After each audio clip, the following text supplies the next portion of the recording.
Fala pessoal, beleza? Mais um fechamento de mercado no ar, meu nome é Rafael.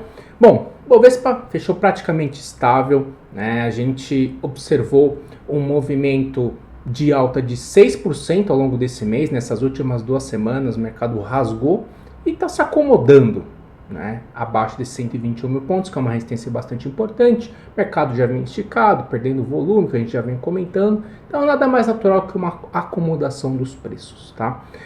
Mas o que ajudou, né, nesse processo de indefinição aqui no Brasil e lá fora?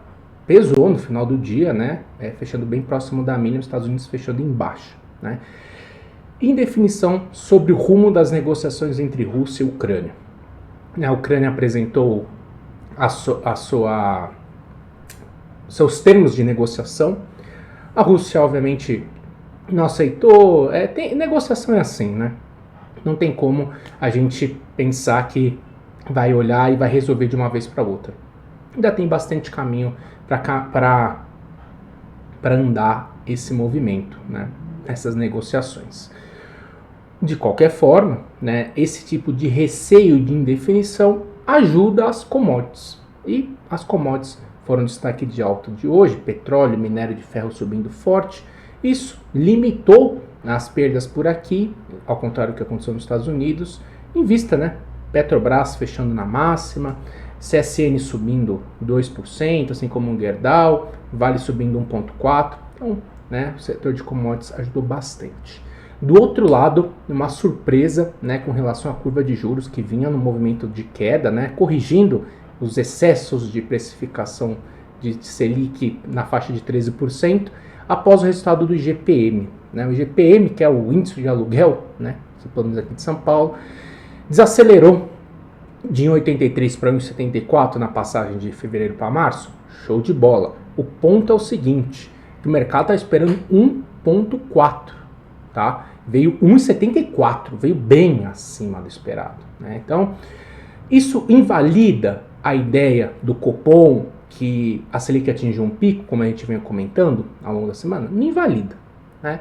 Mas, assim, revela que os preços não estão tão comportados como o Copom sinalizou ali no relatório de emprego, o relatório trimestral de inflação, enfim. Então, vamos ver, né? O mercado ele fez um movimento macro, né, de correção da curva e agora vai se acomodando aí os preços, né? Assim como o Ibovespa, que fez o movimento principal de alta e agora se acomoda. Beleza? Então, vamos lá falar um pouquinho do fechamento. É o seguinte, Ibovespa, como falei, 121 mil pontos, vem perdendo volume e tal, deixando candles de indefinição por aqui, mas natural. Depois de um forte movimento de alta desse, nada mais natural que uma acomodação. Que a gente explicou, que eu expliquei ontem para vocês lá no fechamento ao vivo, inclusive, né, das 6 às 7 horas da noite, eu faço fechamento ao vivo no Põe no Bolso, tá? Então, lá a gente comentou, né, sobre o que eu fiz na minha carteira de fazer parcial em S&P, em Vale, zerar Petrobras, enfim, essas coisas, em vista, né, do risco-retorno não tão interessante neste momento, pelo menos para blue chips. Tá bom? E aí, vamos lá para os destaques do dia. Aqui o DI, né, recuperando. Tá? Destaques do dia. CSN. Aqui é uma congestão, tá? Tá aqui. 25,40 com 27,20. Meio do caminho total aqui, tá? Mas assim, se você gosta do ativo, pelo menos você já sabe o seu stop. Perdeu esse 25,40, vai acelerar bem a venda. Superou 27,20, especialmente com um gap de alta, aí volta a ganhar volume, ganhar potência na compra, tá? O que eu não gosto desse papel, forte volume na venda nessa região, em vista do resultado ruim. Enfim, não sei, não gosto mesmo, não acho interessante aí. Mas para quem gosta, pelo menos você já tem seu stop abaixo dos 26. Petrobras conseguiu se livrar dos R$32, né? Se livrar aqui da média móvel de 21. Fechou com um setup de compra, né? Fechou com setup de compra, com alvo para a região dos 34,60, 35 reais. Tá?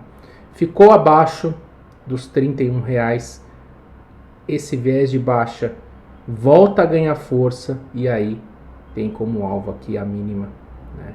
Aqui os 29,50.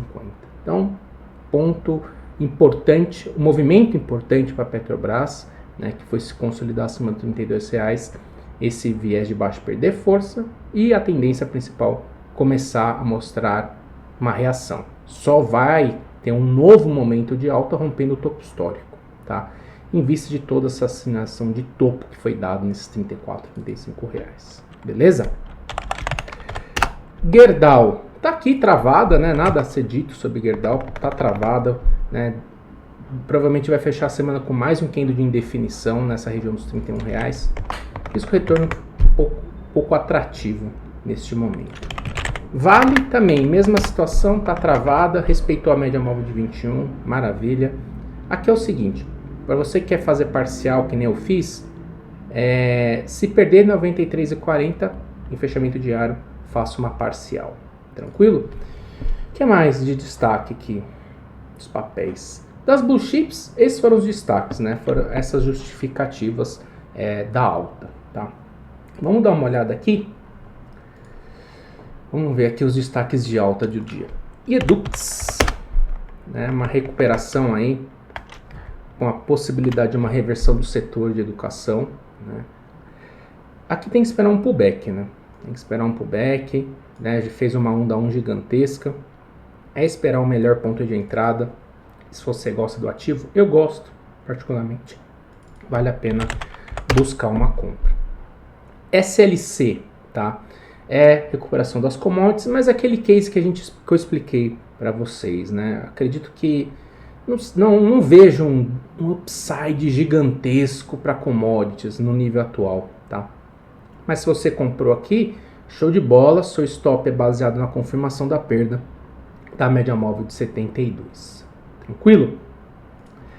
Do outro lado negativo, foram as empresas que tiveram resultados hoje.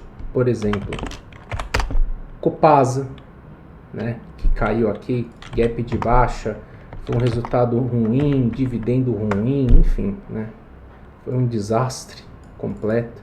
Então, ficou estranho, né, ficou bem estranho se perder essa mínima aqui e acelerar a venda de novo para cá, para 11,40.